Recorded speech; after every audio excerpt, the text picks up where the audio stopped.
This episode of the SwitchCast is produced by our honored Switch Knight, Matt Wassick.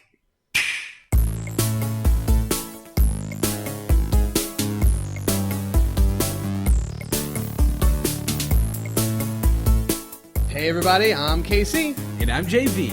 And this is the SwitchCast, the podcast for the Switch enthusiast. And man oh man, is it a hype of all hype weeks we got going on here today. This is it. This is our last podcast before the Switch comes out.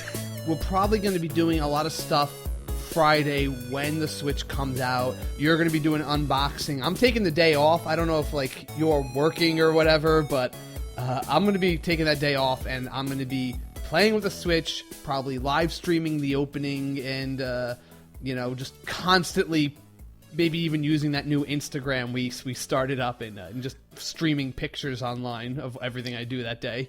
Yeah, I'm taking it off too, but I'm guessing I could do something more recorded. So you can do a live stream of your unboxing. I can do an unboxing on my side. That's for the YouTube channel. That could work. Mm-hmm.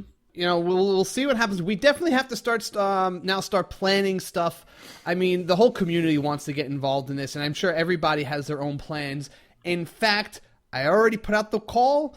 I've asked our listeners, or at least our followers on Facebook and Twitter, to tell us what their plans are for the big day, March 3rd, and we have lots of those to read, and we're going to go over what the people told us their plans are going to be.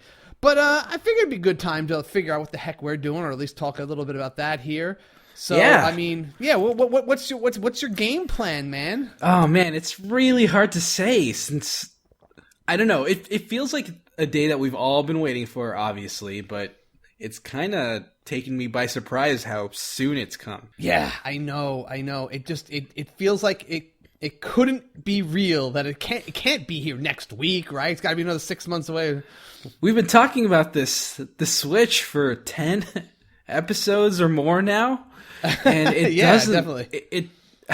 And we've all been speculating about it constantly. And now that it's coming out in 8 days as of this recording, we'll see how all that speculation turns out firsthand. I don't really have any direct plans myself. I just intend to go to both the Best Buy midnight launch and the GameStop midnight launch in my area. Since I do have two separate pre-orders from both of those. Okay. Either I immediately pass out, immediately open one of the Switches, or immediately get to recording that unboxing for you guys. Gotcha. Yeah. So those are my plans. That's cool. I'm probably going to see. My original plan was, all right, so I'm taking off Friday, but everyone at my office who is also buying a Switch, they're going to be working because they're not as cool as me. And of course, I was going to get mine. I'm so not in that mindset of waiting online or anything like that, or even getting there. I just want to I have my pre-order. I just kind of want to stroll in around noon, grab it, and then I was going to go to work. Even though I have the day off, I was going to go to my office for their lunch break and just kind of break them in with some games there, or just kind of squee over them. But now I'm thinking, I got to go to the midnight launch. I got to go and get that last, real party vibe of the people. And I'm sure there's going to be something special at the Nintendo store, either a little swag or just to see the event. I mean, I've been talking to, what's his name, CND, who's been online for this whole month, waiting for the Switch outside the Nintendo New York store. And we have an interview with him, if anyone wants to check it out. There's an interview with him.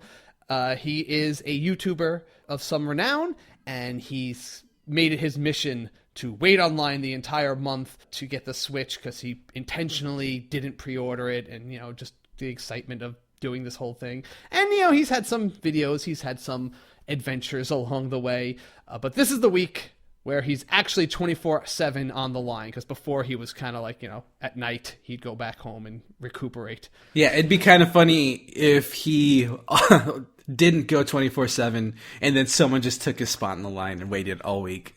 I mean, I'm surprised there wasn't a troll who did that, you know, because there's just like, you know, he's there every day. And he's making, you know, he has this whole big deal. I'm so surprised there isn't just some troll who doesn't come there like the last day of his waiting on the line where he's not there 24 hours and just comes and like, you know, steals the spotlight from him. I mean, you'd expect that would be such a quick way to grab attention and start drama. I'm surprised it didn't happen, but either way, good on the CND. And at some point, I'm sure you're going to be there in the midnight launch line, though probably not in the first spots. No. I'll probably go there. I'll see what the line looks like after work. I mean, I have my pre-order, so it's not like I really have to line up at all. I'll probably just go out to eat after work. I'll hang out in the city, and maybe I'll show up there like 11, because you know what? It doesn't matter to me about the line unless there's, you know, maybe there's some special giveaways, whatever, but I don't need to be front of the line. I have the pre-order. I have the Switch. I'm not going to stress myself out. I've done all that enough. I don't need to do that anymore. So I'll get it. Right. Take it home, and I'll probably start recording stuff that night because I'll obviously want to crack it open. And we'll see if I decide to stop by my office and play around with my coworkers. Yeah, that's fair. I think that's probably a good plan. You know, console midnight launch releases are incredibly special. It doesn't happen as often as video game midnight launch releases. Right. So this is something that I feel like we shouldn't miss as content creators focusing on the Switch itself. Yeah, it's a big turning point because, you know, I always love these kind of times, and I don't want to forget what this is like right now before something like this comes out, and this whole excitement, this whole community just kind of like, I almost feel like the community will lose a little bit of energy once the Switch comes out, because what are they going to be doing? They're going to be playing the Switch. They're going to be spending time doing that rather than getting their Nintendo gushing out by coming to our chat room and just talking about, oh my god, I can't believe it's almost here. But I know that's not true. I know there's going to be even more people, but I just kind of feel like it's a different vibe once it hits. Yeah, that's the thing. After a certain point, owning the Switch is going to be the norm. We're not going to be super excited or anxious about it necessarily, but that is when we shift gears and start getting excited about the individual games coming out. Yeah, that's true. That's true. So that's a little gear shift, but I feel like knowing us and knowing the community so far, we'll be able to keep some level of excitement up. I think it's going to get even more so. I think we're going to start pushing the events, and we're going to start doing more like actual games together. I think we'll turn this around and make it even more exciting. Yeah.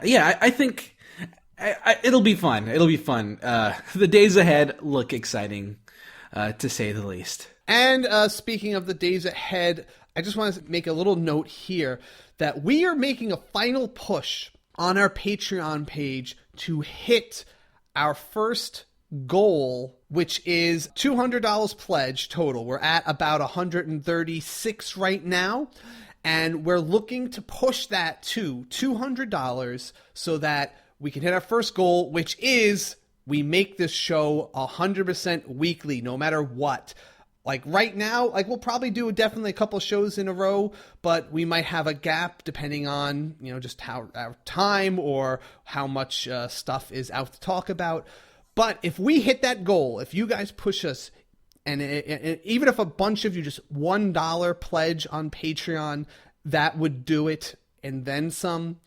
We will find something to put up every week. If it's not a regular show, we'll put up a special episode or an interview or a topic discussion or a skit. Something will happen every week. We will not miss anything, and that's our pledge to you. But we would really love it if we could officially make that goal achieved by the time the Switch hits. So if you have not yet already, please visit patreon.com/theswitchcast. Apparently that has to be lowercase.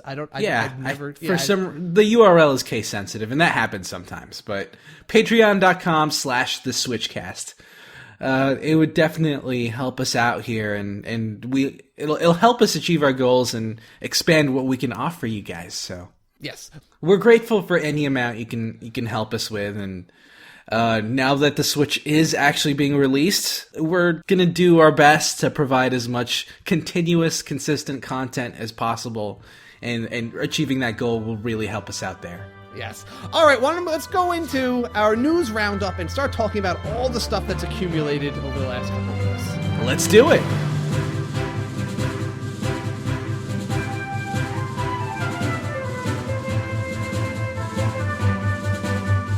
All right, so the news roundup. First up, we have some actual somewhat surprising news that Nintendo actually went through and did something really great for all future systems and all future digital downloads.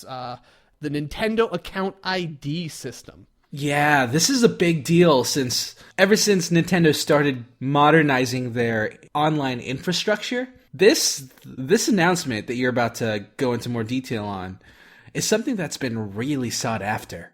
And one of the biggest criticisms of Nintendo's online system right now. Yeah. Basically, so Nintendo account IDs, do not get them confused with your Nintendo network IDs. These are, or your Nintendo, whatever, the online accounts that you have there. Right. This is something else, but this could be like the final necessary one for all their stuff going forward. This is basically like having an iTunes account for your Nintendo, in which it will record all your digital downloads. It will allow you to easily re-download them. If you, let's say, bought a new Switch and you want to attach it to the account, great. Now you can just download those onto the new system, and that's huge. We're thinking like Virtual Console and other games like that. Yes, welcome to the modern times, Nintendo. Welcome to cloud infrastructures. This is how you do account systems. Now, the official wording is as follows. Quote, your Nintendo account contains your Nintendo eShop purchase history and current balance. By relinking your Nintendo account after initializing the console, it will be possible to re-download any software or DLC purchased using that account. Software that has been discontinued may not be available for re-download in some cases. Interesting. Yes, so I looked at this, and I logged into my Nintendo accounts, and it has a purchase history for all of my past Virtual Console, past eShop download games. So it's possible that the Virtual Console purchases that I made on the Wii U and 3DS might transfer over. Now, I don't know if that's 100% the case. This may only apply to new purchases since this eShop switch, but there's definitely hope now, and at the very least, we know that future purchases will be tied to the account. Yeah, I'm more confident that this will work going forward, and possibly even to future consoles, in that maybe whatever else Nintendo releases down the line will be able to use this system, and then, all right, I bought Punch-Out 5 times, I bought it, but since I bought it on the Switch, it'll now be able to transfer forward. It would be great if what you said could also happen, though, and they'd be like, all right, we're going to throw you guys a bone since everybody bought so many games on like Wii and Wii U. We'll use this account to transfer them forward. Right. We don't know for sure if this will be retroactive, but I doubt it. I don't know if you want to make a bet out of this, but I definitely. You doubt it? I doubt it. The thing is, I'm on the same side as you. I doubt it. No, that's fine. Don't force yourself into a losing bet then. I've already done that way too many times. All right, but yes, that's a really cool, and I'm just glad to see Nintendo finally went through with that. Yeah. It's a system that's more prominent in other console systems. PSN does this. Xbox Live does this. Steam does this. It's standard in the industry nowadays, and I am so happy that Nintendo is catching up with everyone. It's kind of in their mantra, like, what is standard in the industry will do, like between this and doing the online system with the paid online system, right? That kind of stuff. Yeah, they're finally kind of coming around to some of those tropes. All right. Did you take a look at the video someone did. showed of the OS? I absolutely looked at the video of the OS. I could not help myself. Okay, so what did you think? So just so people know, there's somebody, one of the people who got their Switch. It's probably someone who got it early, media, possibly someone in the media, right? And they just videotaped themselves using the standard home menu and that kind of stuff, because obviously they don't have a game for it yet, so it was just them setting up the account and such. Yeah, so I'm assuming you saw the video also, Casey? Yes, I did. Okay. Looking at it, it's definitely Nintendo. It looks very similar to the Wii U interface when it comes to the button layouts, the highlight colors, the font styles, and the animations. It's very Wii U-esque. I am absolutely in love with the button sounds and the button clicks. It sounds incredibly satisfying to me. And the biggest thing that was most apparent to me was just how responsive everything was. Clicking a button seemed very seamless and standard.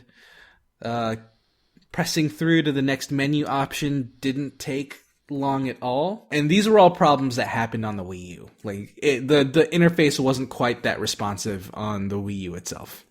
The first thing I paid attention to was just how Spartan the actual OS looked and the user interface appeared. Yeah. Like, it was very plain, like white, and then the option was to make it black. Right. It didn't really... I mean, there was a list for themes, and it only had white and black now.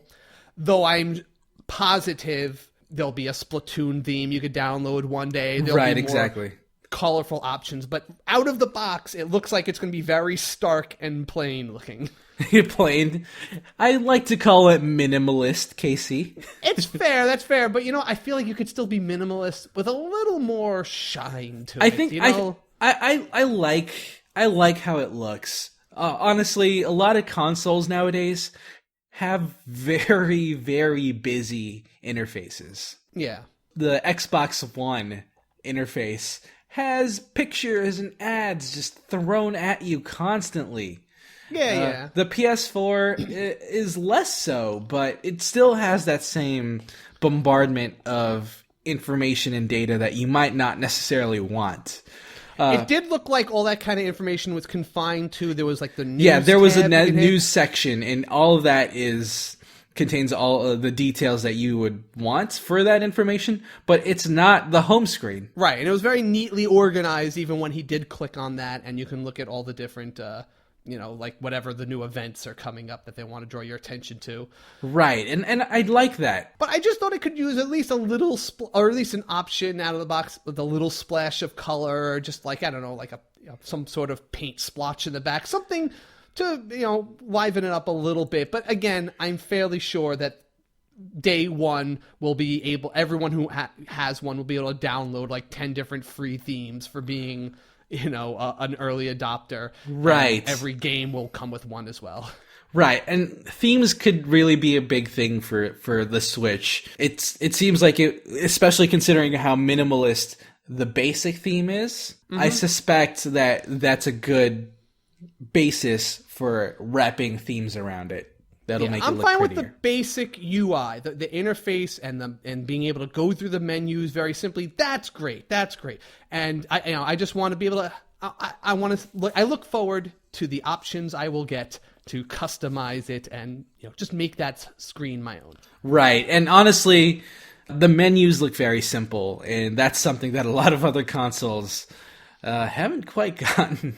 Right. Yeah, I mean, it kind of operates similar to like the PlayStation crossbar, like where it's just like you kind of scroll through your various icons for what you want. Yeah, but once it got into the PS4, Xbox One generation, they started going a bit crazy with it. So okay, yeah, I haven't touched either of those. Yeah, so I'm glad to see that they've simplified it, but haven't dumbed it down. Okay.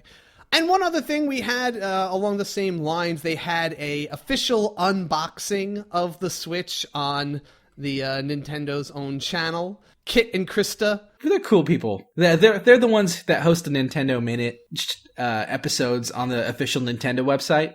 They were just doing a quick little Switch unboxing video.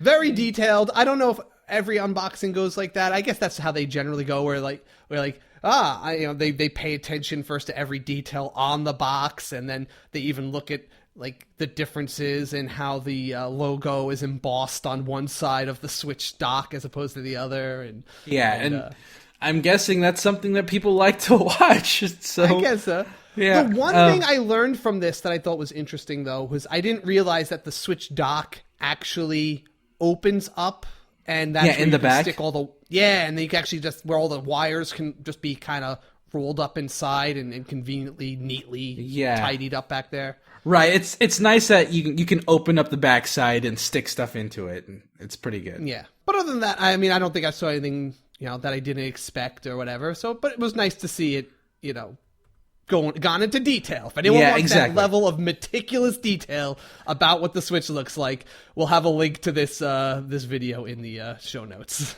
Right, exactly. All right, let's go into some of the darker news from this week. Dun, dun, dun. So did you stumble upon this story at any point during the week? I know, I definitely heard about it. I know you were a lot more engaged on this story than I was, so I would definitely love to hear what your experience with the story, how it went for you. Well, it was reported a few different ways by different outlets, and I kind of came in on it, I guess at the... Halfway through it? Yeah, or at least when not all the facts were together. So, like, the first thing I saw was a New York Post article about, Lucky Gamer gets the Switch early due to, shipping error. And the story was that Amazon accidentally sent it to him early. Right. Then later on, then once I posted that, a bunch of people were telling me how, no, that guy stole it, and they were saying that guy doesn't deserve it. According to the Post story, Nintendo made him give it back because, he wasn't supposed to have it. And I was like, I hope he gets a new one. But then people are like, no, he doesn't deserve a new one. He stole that thing. He's a dirty, rotten thief. And I was like, whoa, what's this about? And then I found out there was a little more backstory. I think he posted it on NeoGAF trying to sell the Switch that he got. Wow. And then going back even further, it sounds like he claimed he changed his story at one point once people started linking the one that he had to a batch of Switches that were stolen from Nintendo. Yeah, okay. Because when once he was starting getting some heat. Yes. So when he tried to sell it on NeoGAF, I think the barcode or the product ID number was visible. And, yeah. And so people were able to look at that, and Nintendo was able to say, yes, this is one of the ones that were stolen. And he claimed he was like, oh no, I bought this off of some third party seller, and that's how I got my hands on it. Anyway, he ended up giving back. Nintendo apparently fired a bunch of people who may or may not have, allegedly were involved in the theft. I want to avoid libel, so I'm going to say everyone involved. Allegedly. Right. There's no criminal charges brought up yet on anybody, but it sounds like it's possible a bunch of people within Nintendo, snuck some of these out, sold them, and this guy got one, and then he tried to sell it, or perhaps he was even involved in it, and he tried to sell it online, got caught, and now they're giving it back, and some people are possibly facing, future problems. Right, and I feel like they're going to hold off on any actual criminal charging till after the Switch launch, since this isn't the this isn't the type of news that you'd really want to put out there during your launch day. Exactly. You don't want to draw attention to this because especially let's say Nintendo does even press charges tomorrow. Then the day after tomorrow, Forbes will have an article, Nintendo picking on innocent dude who just wanted to buy a Switch early. Yeah, and it feels like it was just one of those really quick grabs for attention. If I was the guy and for some reason I was able to get a Switch early, this is something I'd personally enjoy and not share or try to profit off of and make money off of. Yeah. I mean, yeah, I would just, if I got it early, I would just shut up, keep it to myself, and then, if let's say it was like a shipping error or something like that, I would just shut up, keep it to myself. I don't want to post it online, and then when it comes out, great, I saved a trip to the store on March 3rd. But I definitely wouldn't be boasting about it like that, honestly. Yeah, That's because just not my... ultimately, what are you going to get out of it other than bragging rights and vague nothing internet points? There aren't any games to play. You just have the console. It's going to sit there. Right. There's no point to this. It's purely vanity in this case, and it's not something I really endorse or go for. And honestly, even if I saw a retailer somewhere selling it early, that I would probably even report somewhere, because I would be like, no, dudes, that's not cool. That's not cool. There's a lot of people who wanted to get this legitimately. If they were selling it early, I don't think I would report them. I just do it out of anger. I'm very spiteful about things like that. You are spiteful, Casey. I am. I don't break the rules around me, man. The rules. The rules, man. The rules. The rules. But there are rules. But I don't know. Follow. You're saying you wouldn't tattle? Speak up. If you see something, say something. Yeah, that's right, man. I guess maybe it's just a New York thing, I guess. See something, say something. In Texas, you just mind your own GD business. All right. So moving on, let's go back into some more positive news. Gamefly has officially stated that they will be carrying Switch games so that you can rent them through their service. Which is great. I actually really like Gamefly's service. They're a great service that make renting games very convenient and easy to do on your off time. Yeah, I use them like crazy back, for the last podcast. I rented, my 3DS and my Vita games through them, and I just do the one game plan, but... yeah. Well, you know me, I have to go the most, so I have the 3 game plan right now, even though... I don't need that many games at once. I don't either. It's just, I like to have options. I feel like 2 is a good, because then you have something to play while you're waiting for one game. Yeah, and then you can just alternate. Process and come back. Yeah, that's maybe fine. Maybe I do have the 2. Do they even offer 3? Because I know I'm sure they'll offer you 50 if you want. You don't think they'll take your money for as many games as you want? Yeah, that's completely fair.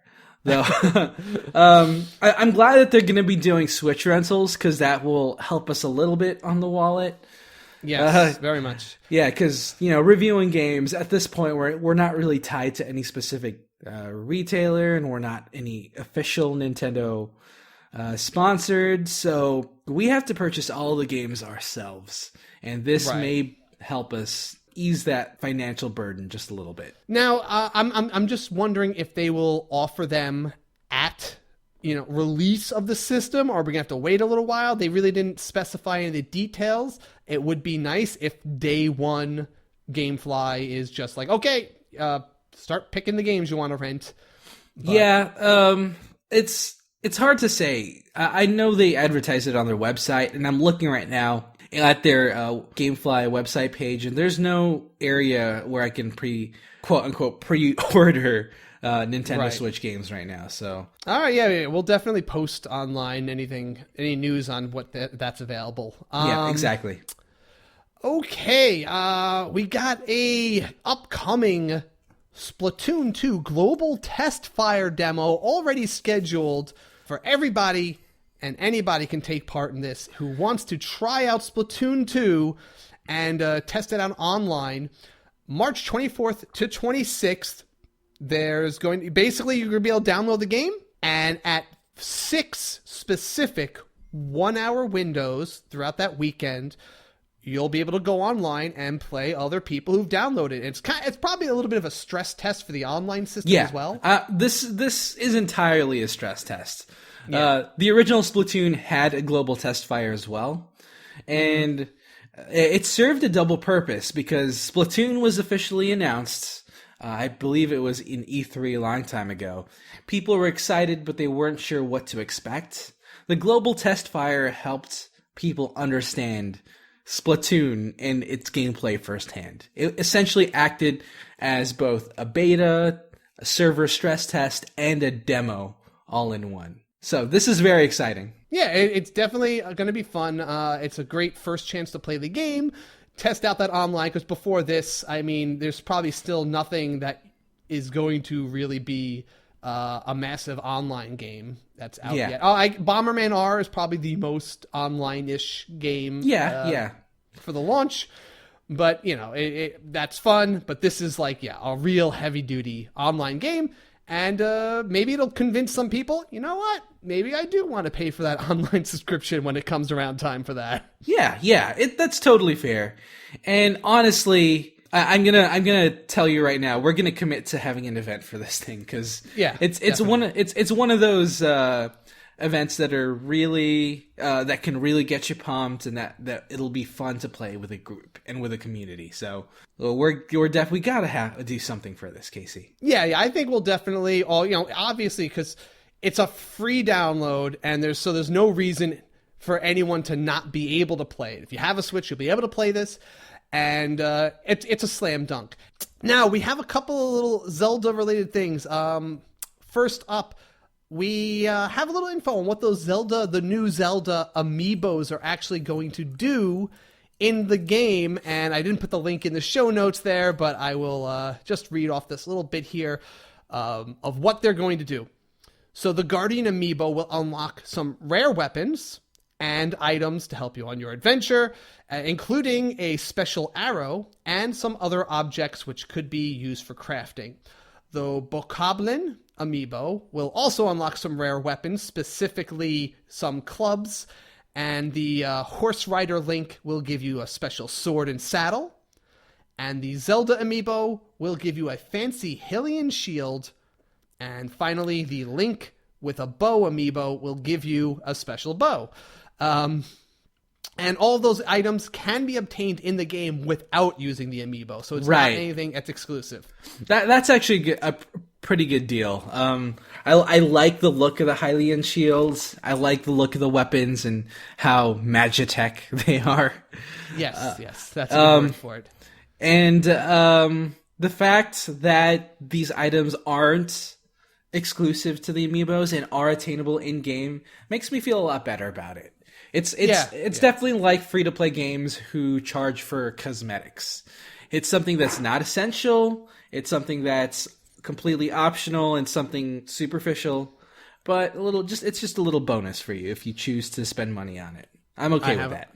I have a coworker who, because of this Zelda thing, he bought his first Amiibo in advance for this game, and a week later, he now has 20 Amiibo. Oh no, he has the bug now, doesn't he? I warned him. He asked me every day, "Hey, KC, should I get an Amiibo for Zelda?" And I'm like, I'm gonna get one just so I could try it with my Switch. But I mean, I guess if you're into it, he's like, all right, so you're saying I should buy it? I'm like, why do you keep looking for my approval to buy it? And I think it's because he knew he would end up buying them all. Yeah, that's the thing about Amiibo, though. Like they're in the price range and quality ratio that it feels like you're getting a good figure for your money. You are. You definitely are getting a good figure for your money. And the fact that there's additional content and use for them adds that extra push that can be really addictive to collectors. Including myself. I just don't have an addictive personality. Like, I will not ever feel like I have to own all these sort of things. Like, this is just something that I don't think, it's just not something that will grip me the same way. I just want one good Amiibo, and I think I'm going to get that Toon Zelda one. I think that's a really awesome and adorable one. Either that or the Guardian. They're both really cool. But after that, I'm good. Oh, man. You're always... I guess the thrifty one, the frugal one, and I'm just the spend happy one. Because I have I'm pretty sure I literally have over 50. I just don't have the same itch. You have the itch to spend.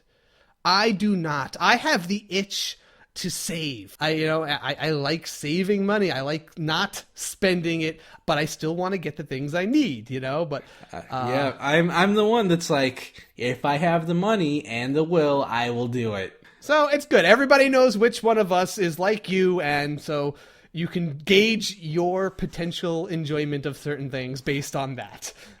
I really, the biggest appeal to me is just the functionality of it. I like that the Amiibos can actually do things in game and give you little bonuses. But if I don't like what the bonuses are, I still have a figure that I can display on my desk or anywhere else. So for me, it's 90% just the display thing. Getting the bonuses on certain games is very, very distant second interest to me. Right. I mean, it's cute. It's like I do it because I can. I will do it because I can. But the fact that I've never bought an Amiibo to date is just a sign that, it's if I had more display space, I'd probably buy more. I just don't have any place to put them. Yeah, I have a whole little display setup for all my Amiibos, so and I even have a couple extra for trades in the box.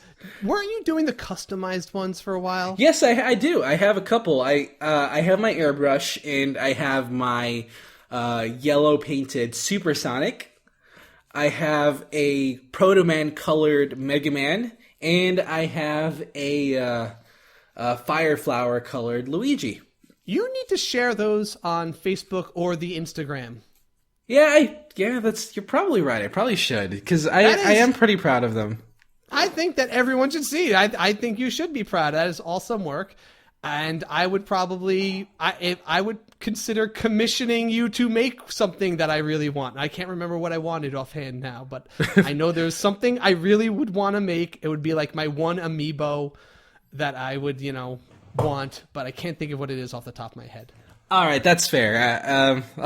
I'll definitely look into that. Oh, and I just realized that it could potentially be something that we can give away as a prize for any contest that we have in the future. I mean, if you want to organize a contest, you just let us know, and I'm fine with running another contest.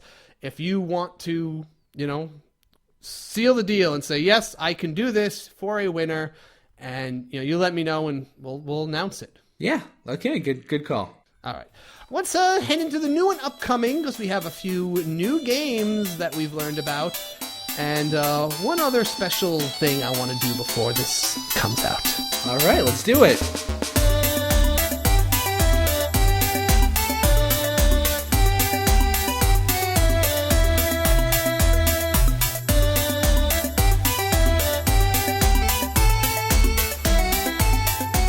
All right, first up, the first game I heard about this week that actually kind of surprised me was Voice. Or Voice. I guess you would pronounce it Voice, but it's Voice. For some reason, I always pronounced it as Voez. Yeah, I pronounce it as Voez, but I'm sure. Voez. Voez. I'm guessing it's just supposed to be Voice. I don't know. Yeah, possibly. Because it's music. Anyway, it's a rhythm game. It's something I played the heck out of on iPhone. It was a really good free-to-play rhythm game made by Rayark, and they do tons. You've played a bunch of their stuff before. Oh, absolutely, right? I have. They are like pretty much the kings of like the free-to-play rhythm games on mobile devices. But this is not going to be a free-to-play game on the Switch. They actually announced that this is going to be a fully paid game. Okay, I'm okay with. I'm honestly okay with that. It's probably going to work kind of like Super Mario Run, or any original new Super Mario game, where you buy the game and all of the content is in there available, as opposed to purchasing the song separately. It launches in Japan this March, and it's going to be about 2,000 yen. So okay. What's that? Maybe like $21 around there? Yeah, something around, about a $20 game probably. It's going to have over 100 songs from various genres. Cool. Mostly J-pop, all the songs, almost none of them were in English when I played it. and it was very touch based. It was all about tapping the screen in certain orders, and there was a lot of that kind of stuff. They did a lot of really good visual work on this, and the options of music were great. I mean, I'm a Vocaloid fanboy, and just the fact that it had a lot of Vocaloid tracks really attracted me to it. Right, and I'm definitely interested to see how the controls are going to work on the Switch, because if you know, the buttons that you're supposed to press are shifting on the screen. And yes. I'm not sure how that's going to translate to a controller.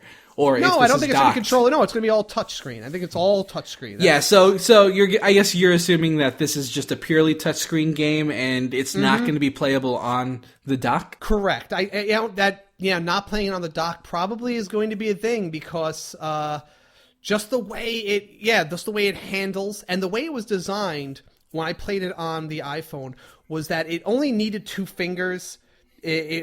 So always there was, no matter how complicated it was, as long as you were just using either your 2 thumbs or your 2 index fingers, they never made it so that you had to use more than those 2 fingers, especially on the small screen. It wouldn't make, it would be too cumbersome.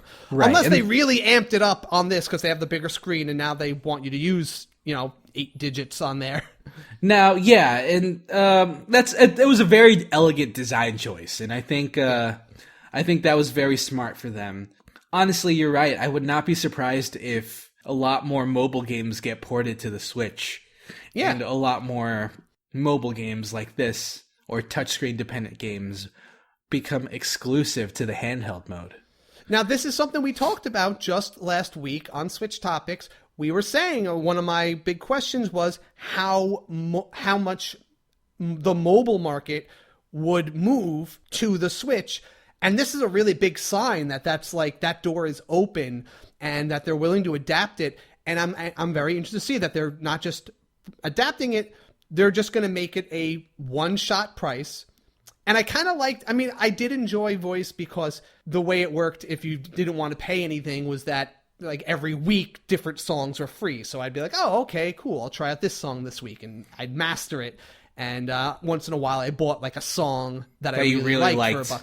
Yeah, if I really liked the song, I was like, yeah, I'll spend $1 on this and just have it to play anytime.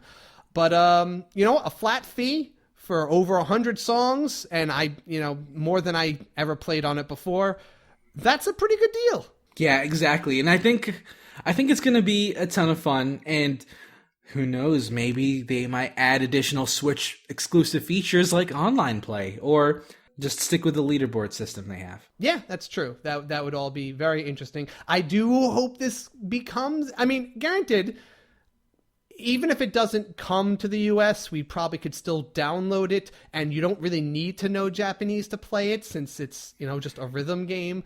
And, Owendan was the first game I ever imported. So even if it doesn't officially come to America, this is the kind of game that I think we could still enjoy in its untranslated form. Yeah, exactly. Obviously, it's a rhythm game, so the language barrier won't be as big of an obstacle. All right, so have you seen this game called Yoku's Island Express? Yoku's Island Express. No, I actually have not. This is something that was announced this week, and they titled it, was it an open world pinball adventure? Open world pinball adventure, yeah. It looked like a platforming style game, but with a ball, right? Well, it looks like, if you check out this trailer, it's really cool. So you're like an ant, and you're pushing around the ball, but there's this big world around you, and it's full of flippers and those little ding ding ding ding balls and little traps for it to go into, and you'll have different missions. It's not like you're on this very closed stage with a bunch of bumpers and stuff. Like it's an open world, and you have to try to to get anywhere, you have to use the different flippers and stuff to get the ball where you want it to go, and you're just exploring this world, discovering the different pinball-y challenges that exist around it. Watching the trailer, it looks like a very innovative gameplay style. I like the concept of this thing. It's very unique, and the graphics are really nice on it too. Yeah, it's definitely an indie game. You can tell it's not a big studio style game, but it's something that has a very pleasing art style, looks very smooth and pretty with very vivid colors, and the gameplay is something that we really haven't explored in the past. I initially thought it was going to be something like Glover, where you would be moving around your character and then lobbing the ball around with whoever your character is. No, in this, the paddles are built into the environment, and you would control the movement with those paddles. And it's so interesting that it's like such a natural looking environment. Like there's trees and there's different creatures coming out of the ground and stuff. But the flippers and all the pinball stuff is just built into all that kind of very natural looking surroundings. Right. What an idea. I mean, I just got to say, what an idea. I definitely want to try this out. This is the type of stuff that I'm really excited for indie developers to bring to the Switch. Yes. These this is great... only an indie would do this. Yeah, this is such a great idea, and I want to see something like this succeed. And it's something that I'm sure we'll review in the future once it comes out. A few other indie titles worth noting. Troll and I. This is a co-op, it's a co-opable kind of adventure game. It reminds me very vaguely of The Last Guardian, just not as dramatic. In that two characters. You have like a human and this big giant monster that, the troll that is his partner. And, the human can run around and he can sneak by stuff and the troll bashes things and he's strong.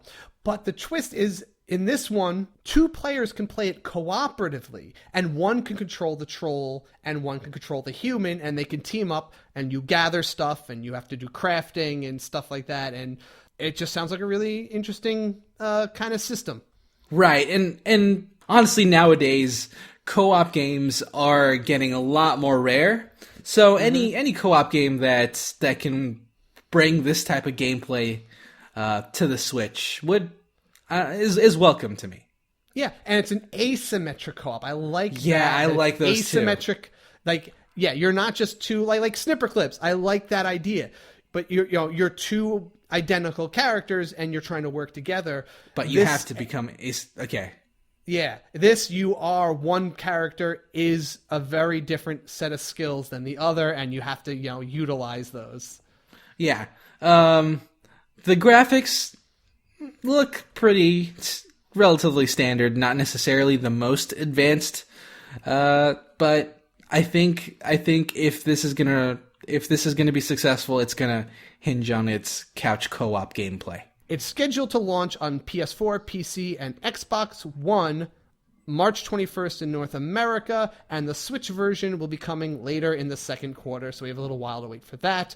Europe only has to wait a couple more days for it to come there, too. Yeah, it's something to keep an eye out for. Rolling along with the indies.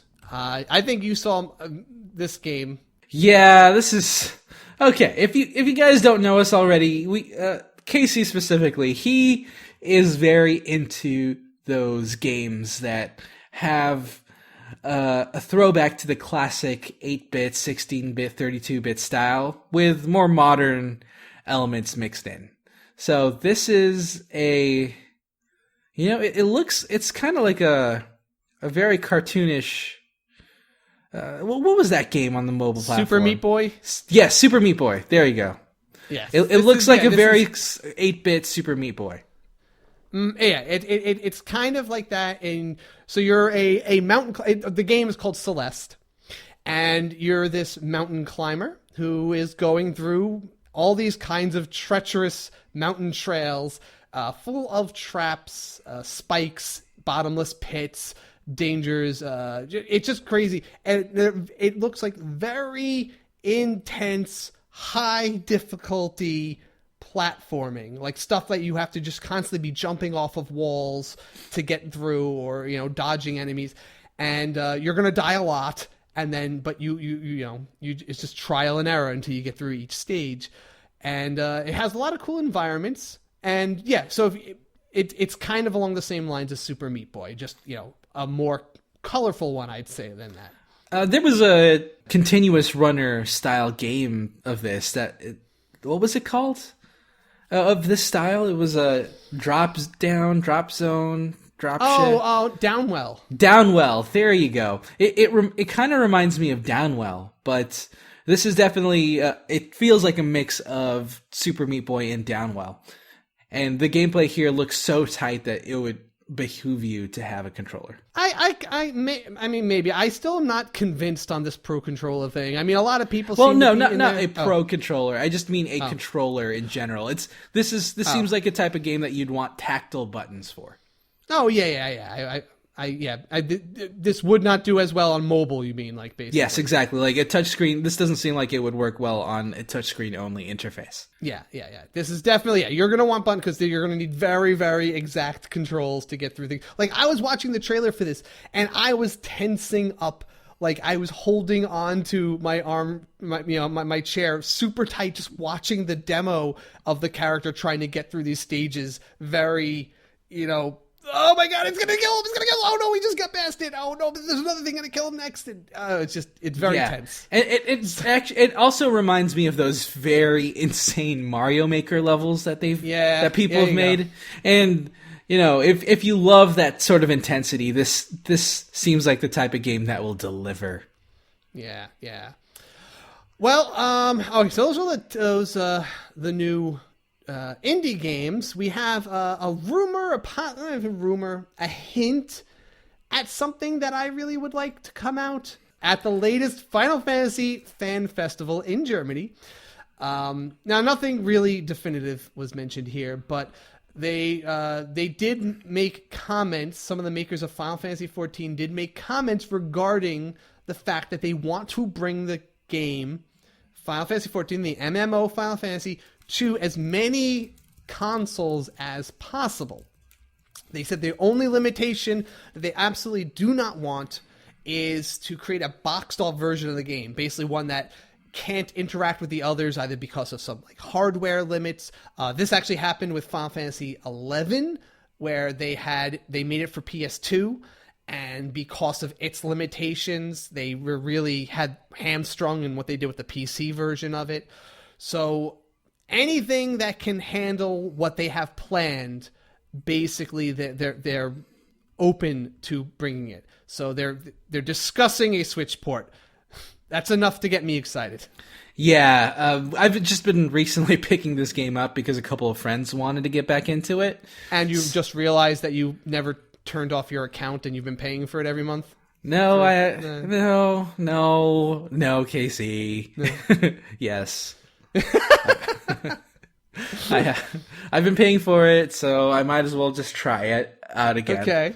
I can't argue with that logic. Yep. So, it's a great game. It's actually one of the MMOs that I enjoyed the most so far. And seeing it on the Switch would be, frankly, insane. Incredible. Yeah. It was on, if anyone listened to our episode on top 5 third-party games, I believe Final Fantasy XIV was my number 1 or my number 2 pick of a game I want to see brought to Switch, a third-party wise. And that's because it's the only MMO I ever felt. It's probably the most Final Fantasy feeling game I've played in a very long time. And it's the only MMO I hit the level cap and I beat the main story and I got an ending and I was like, holy wow, there's an ending. There was more to do, obviously, but I was like, yeah. I felt satisfied with every storyline mission I did. Yeah, and that's very special in an MMO, I think. Mm-hmm. Going through Endgame and WoW, the WoW story is great, and it's filled. That world is filled with so much lore, but there was something special about the Final Fantasy main story, and it felt like a relatively full-fledged Final Fantasy game. Yeah, totally agree. Yes. Yeah, and those are special. So fingers crossed, fingers highly crossed. Yeah, if this came out, I know this is something that we're gonna play hardcore. Oh yeah, no, I'll totally go back to it. Though it's going to be another monthly fee on top of our, online fee if we play it, but it's worth it. It's worth it. Yeah, it would be, I think, honestly. Speaking of extra things you have to pay for. This is a bit of a topic that we covered last episode. Yes. The Zelda DLC Season Pass. Yeah. So we both had a little bit of a topic discussion on what we feel about this existing, but we didn't really talk too much about what it contains and whether or not we consider buying this here. So why don't you tell us what's in this? Sure. So I'll just read off of what Nintendo provided. Starting when the game launches on March 3rd, players will be able to purchase an expansion pass for $19.99, granting access to 2 new sets of downloadable content that comes out later in the year. Immediately upon purchase, you would get 3 new treasure chests, which gives you a Nintendo Switch logo shirt on Link, and other 2 useful items that they haven't specified quite yet.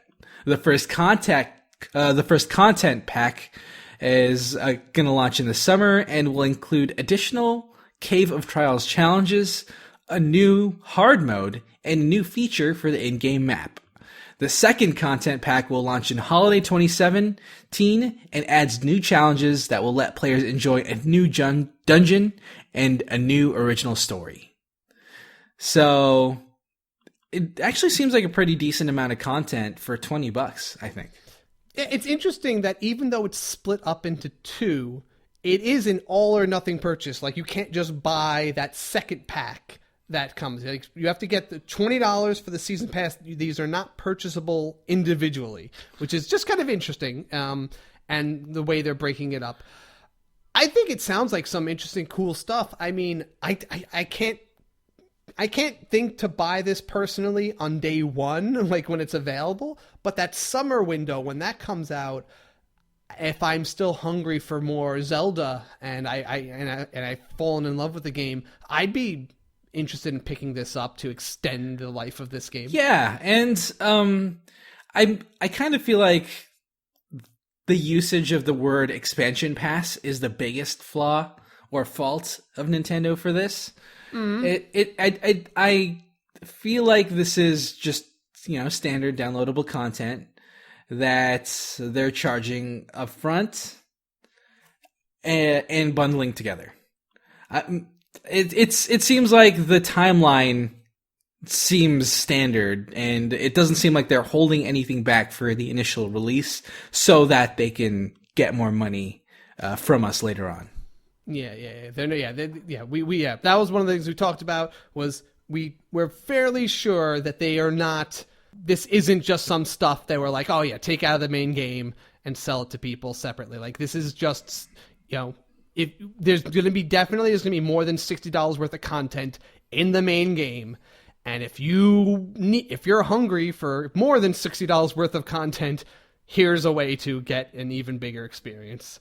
Yeah. But man, now think about all you can buy. If you want to get everything for the Zelda, let's say you want to buy the full-fledged, collector's edition. Right, that's about $120, isn't it? That's about $100 with the statue and everything. And if you want the expansion pass, that's another $20. So you could potentially buy $140 worth of Zelda. And if, let's say you buy the Amiibos too, let's throw those in. Yeah, throw in the Amiibos. It's almost $200 Yeah. at that point.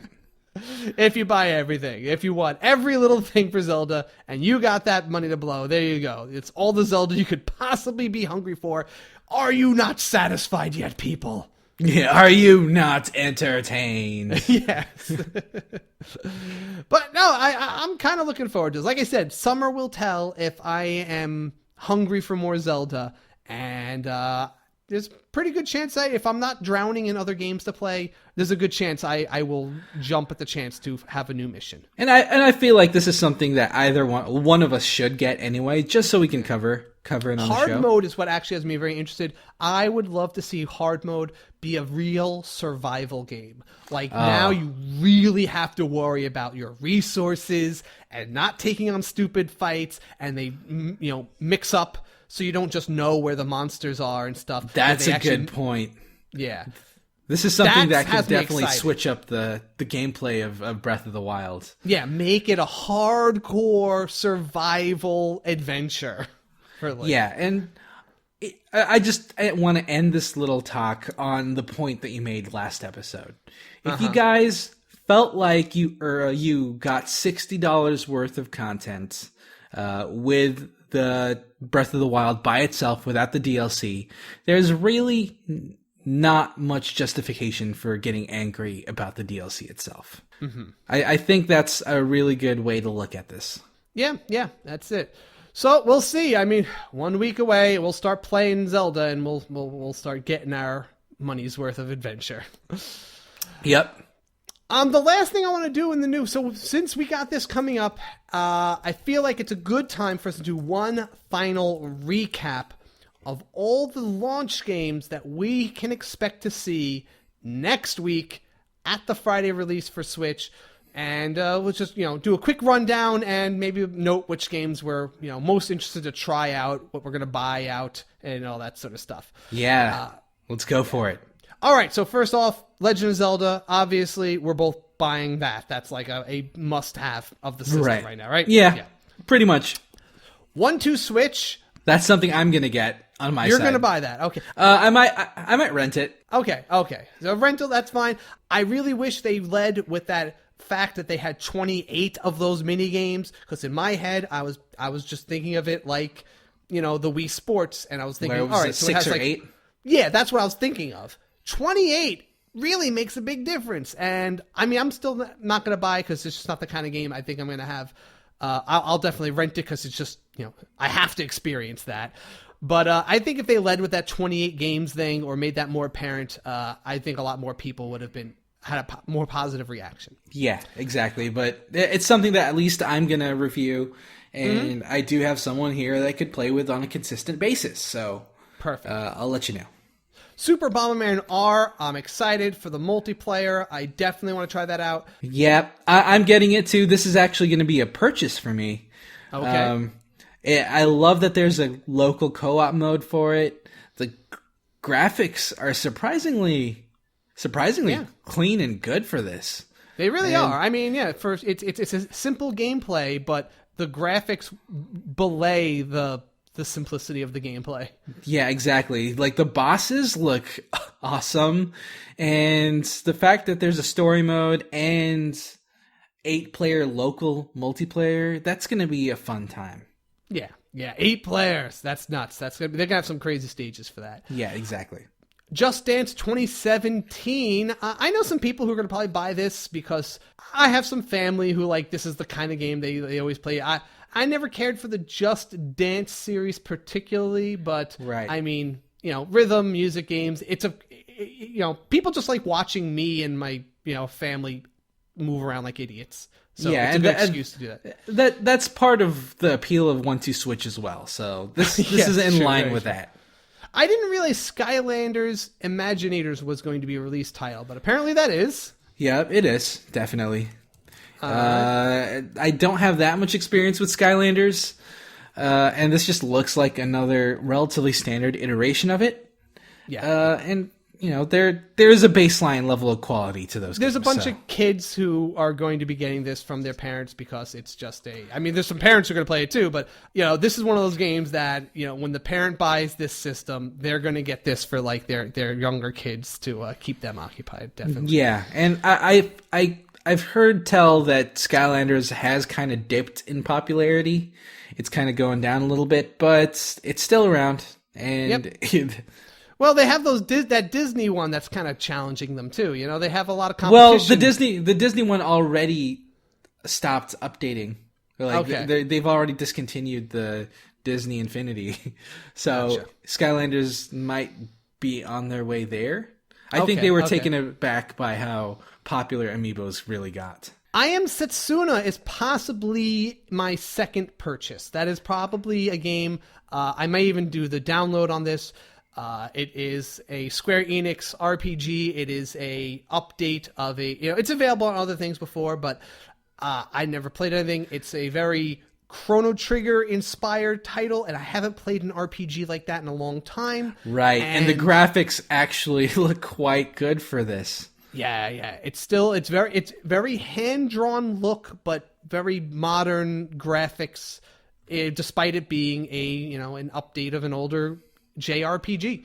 And I haven't really enjoyed one of those in a long time. I think it's a good time for me to, experience that with the Switch.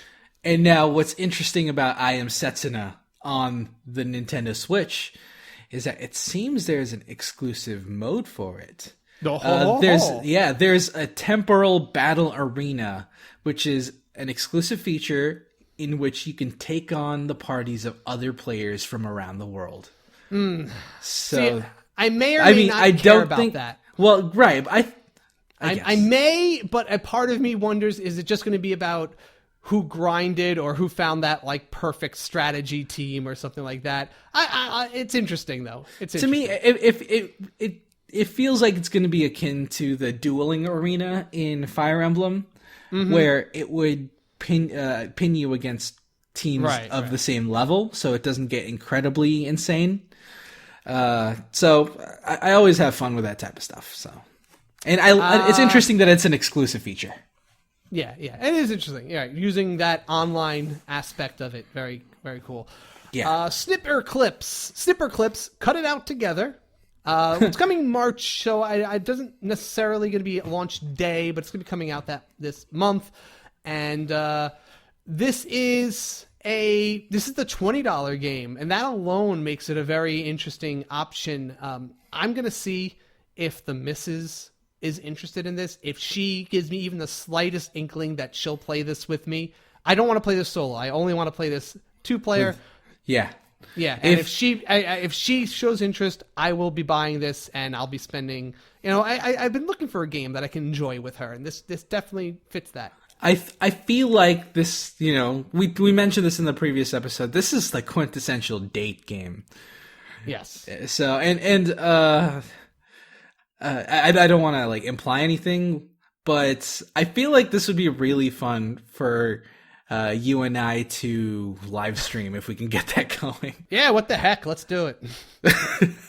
Yeah, if we can get that going, this is the one. This is the one we got to do. All right, JV, it's a date. We practically set dates every week. The Tomorrow Corporation catalog, 3 games.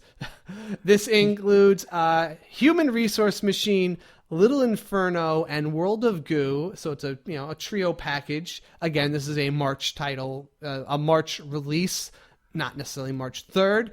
I played World of Goo, but I really don't know anything else about those other 2 titles. I believe this actually is going to be a launch title. It didn't specify on the list that we're using, but I believe it is a launch title. I could be wrong. These games have been out since the Wii was launched, so they've been pretty in with Nintendo for a while now. So it's not too surprising that this is coming to the Switch. Right. Binding of Isaac Afterbirth Plus, 17th of March. I mean, did you ever play the Binding of Isaac games? I have not, but I've only heard good things about this game. Yeah, I've heard people talk like really crazy, stuff about it, but it seems like a very, very thematic Zelda clone that can be co-op. So, it's a very dark setting and a very dark humor to it as well. So I mean, maybe that fits more people's bill. Maybe people think Zelda's a little too bright and fantasy. But it's another game that has pretty decent recognition in the indie development scene, so something that'll only benefit being on the Switch. Plus, it has co-op, which is welcome in this platform. Very much, very much. Get those share the joy moments as much as you can. Exactly.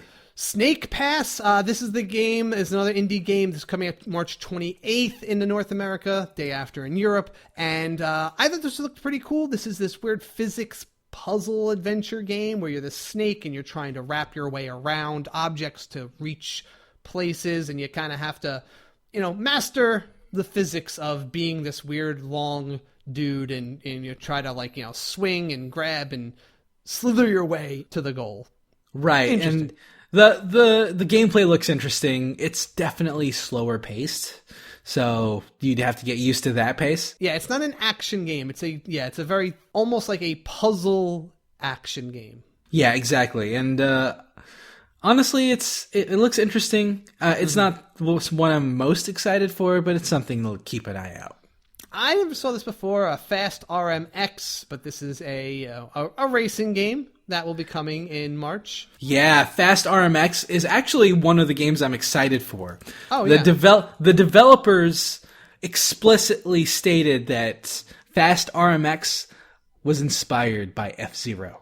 Interesting. They knew, they knew that Nintendo hasn't released an F-Zero game in a while, so they're trying to fit the bill and release their own version of that genre. Why is that? Why didn't we have an F-Zero release date game? I honestly have no idea, but this is Shin and Multimedia. So they did Iridian 3D on the Game Boy Advance. They did Nano Stray on the DS, Nano Assault on the 3DS. So this is their thing. They have really made it a habit to release launch title games on Nintendo platforms. Okay. You also have familiarity with Has Been Heroes, which is coming out in March. Yep. Brutal game. Roguelike plus Plants vs. Zombies combo. It's from the same people who made the Trine series. Right. It's definitely exciting to see how this turns out. It's been pushed more than I expected. And I want to see how everyone reacts to it. Nice. And last, but certainly not least, Splatoon 2's global test fire demo, which we mentioned has several dates for one weekend in March. And, I mean, you can consider that, I guess, kind of a launch title. You'll get to try it out at least, and it's something to play in your first month of having the Switch. Yeah, exactly. It totally counts. I give it 50-50. Since I can't own it, but it is something I'm definitely going to look forward to playing very excitedly. Yeah. It's okay, I'll agree with you 50-50 there. Okay. And that's pretty much everything that it has to be something in there. It's a really well-rounded lineup. There's gonna be something in there for everybody. Obviously they haven't covered every single genre yet. We have to wait a little while before Street Fighter comes out, before Fire Emblem comes out for the strategy fans out there. But there's definitely a great mix of a good variety of games. I think it's a strong first month. And anyone who's complaining that Mario isn't coming out or every 100 games aren't coming out is just a little, times are different. Like you said, the indies really did come through with filling in a lot of the gaps and just kind of giving us more content to experience. Whereas in the past, it was either a AAA title or nothing. It wasn't like there were always indies to come and just fill out a lineup like there is now. Exactly. The indie development scene has really upped their game over the past few years, and it's something that third-party developers that are usually pushing out AAA titles will need to keep an eye on. I think so.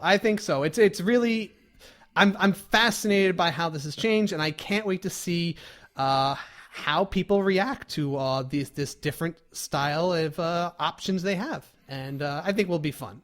Yeah, it will. All right, that is everything for there. That is the new. We will see you on the other side of the release, but we have one last section to hit up, and that is the Community Pulse, and we're going to talk about what you guys are doing for the Switch release. Bum, bum, bum.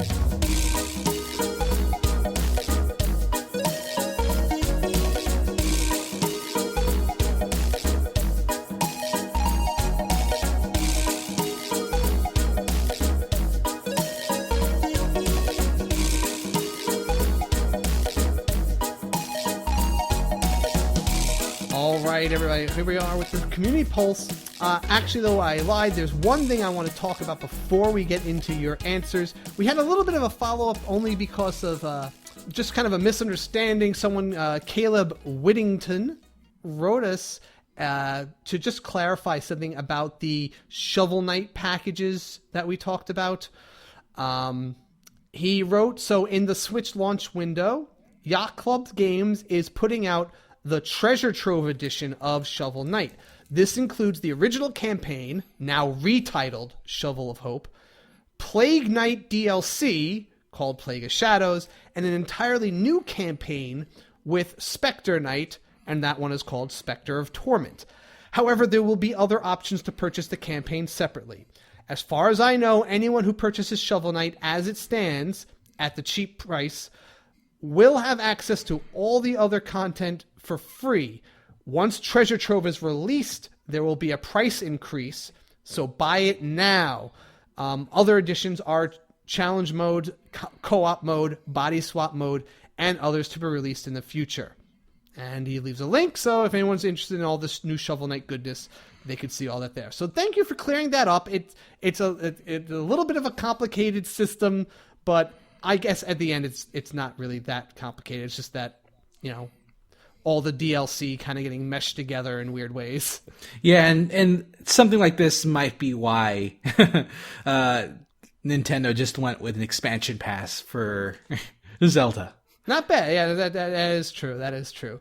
The changing prices, though, is interesting. That get it now before they raise the price of the old stuff. It's cool that they gave a forward notice for it at least. Yeah, really. Nobody else really. I mean, very few people do that. Yeah, exactly. All right, so here we are.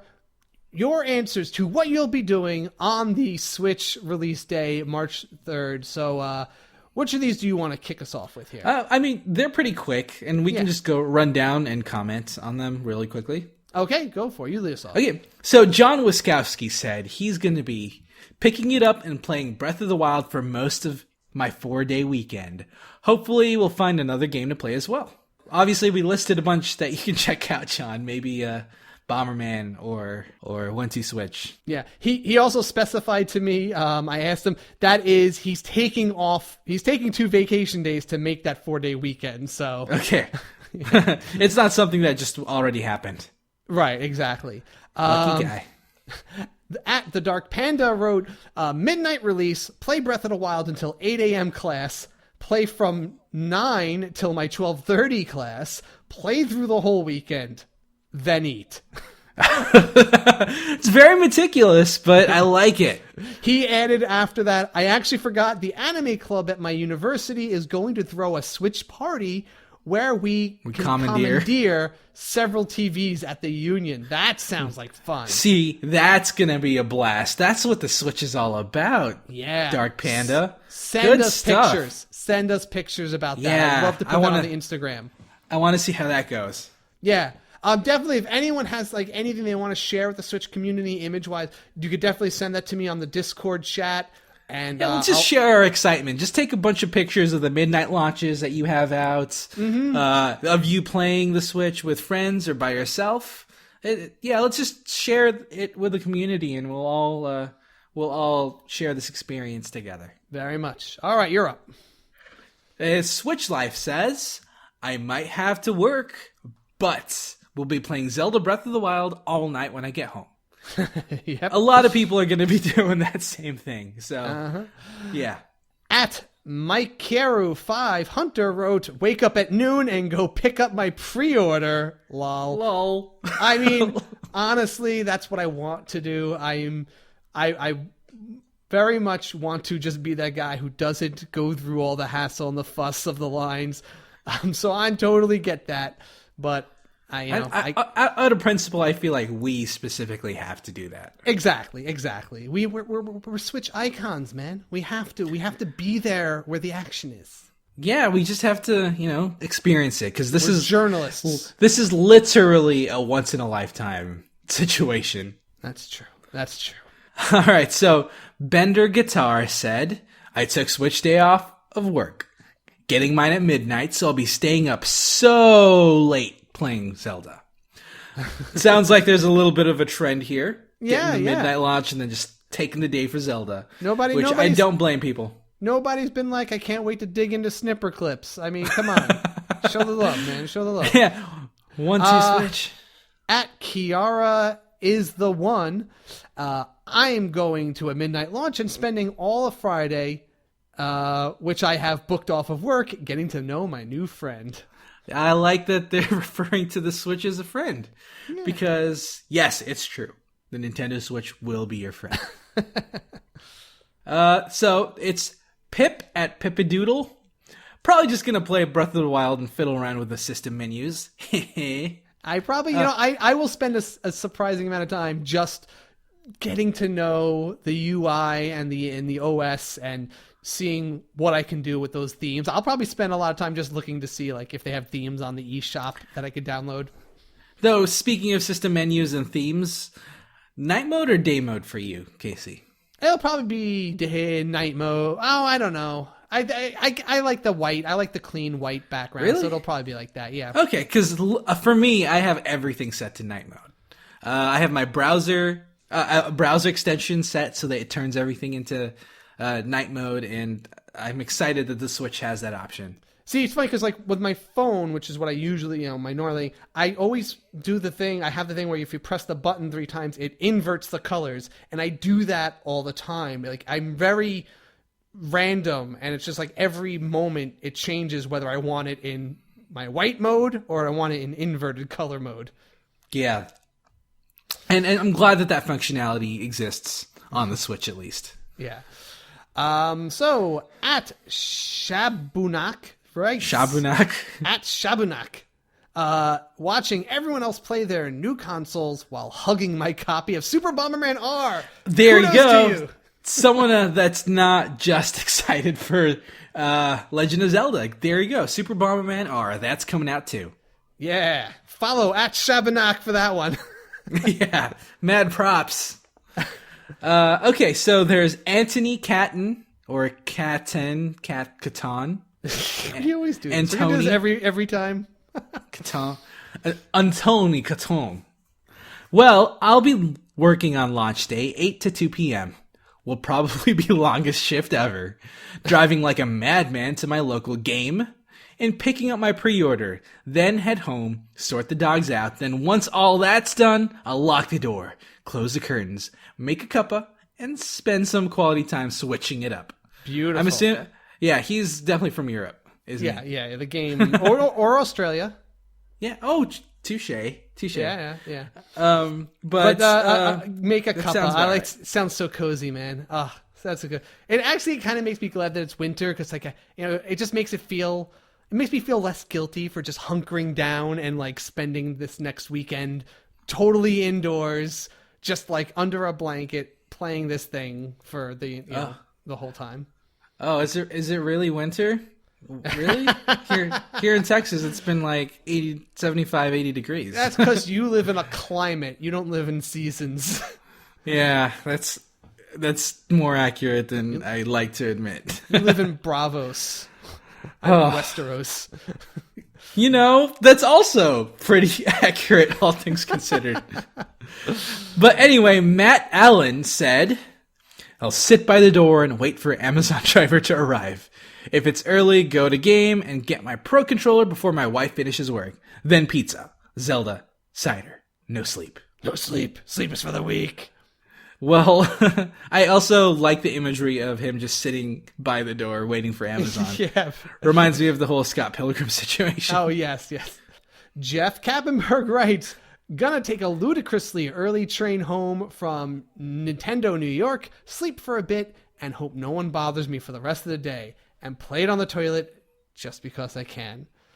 Which is great. You totally can. Yeah. So it sounds like he's going to the midnight release, and he lives in Long Island, and that is a really long ride home.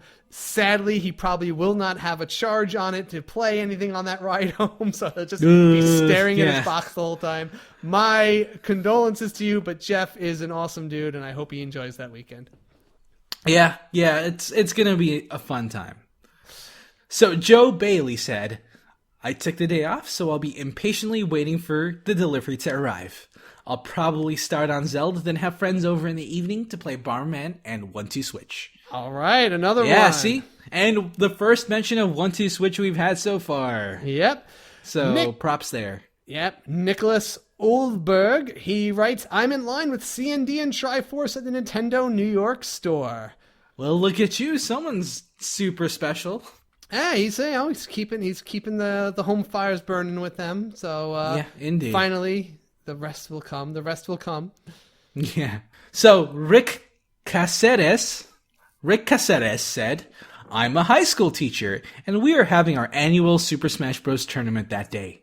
Seems like a fitting thing to do while waiting for UPS." Nice. That's awesome. Really mad props as a high school teacher. I'm very impressed And that not you can calling in engage with your. sick. Yeah, very, very tempting to do so. And so Peter Jimenez says, just street passing. Okay, well, there you go. I guess there'll be Street lots pass. of. It makes it sound like maybe they'll be going by Nintendo New York just to walk down the line and collect street passes. Yeah. I'm sure someone's going to do that, and Pete's the guy. And close us out here. Silverstone Condor. Long train home, set up the Switch, undock, dock, undock, dock, spend the entire day exploring Hyrule, showing off to my family. To be honest, that rings really close to home. I'm 100% sure that I'm going to be docking and undocking, testing out that functionality. And he specifies in that order, really. Yes. It's important. It's important that we test out that functionality, everyone. Awesome. Thank you, everybody, for writing in what your plans are. I hope they all go really well and that this just becomes a really memorable day for all of us. And we don't see it at the end of the wait. We see it as the beginning where we really kick this community into high gear and we start having nonstop fun and just like really, really enjoying the Switch. Yes, exactly. This is the time for us to get our hands on the console and actually play together instead of talking about playing together. Right. This is also the time where we have to sign off. So we'll talk to you guys next week. But in the meantime, give us a rating on iTunes or whatever you're listening to us on. Be it Pocket Cast, Google Play. We're on Google Play now. We're on Stitcher as well. And give us a great review there. Helps us get into more ears and makes us more popular. We appreciate that. And everybody who's been leaving us reviews, awesome. Thank you so much. Yeah, you can follow us on Twitter at the SwitchCast, and we have the Facebook group where there's a link to in the show notes. Again, visit our Patreon at patreon.com/theswitchcast. We also have a Discord chat.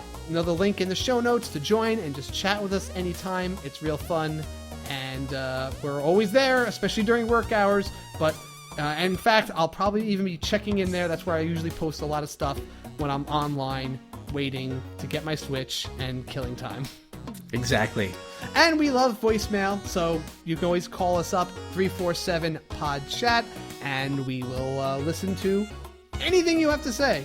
But we love it if anyone just leaves us a good old switch it up to use at the end of the show. Right, exactly. And speaking of which, until next time, everybody. Switch it up.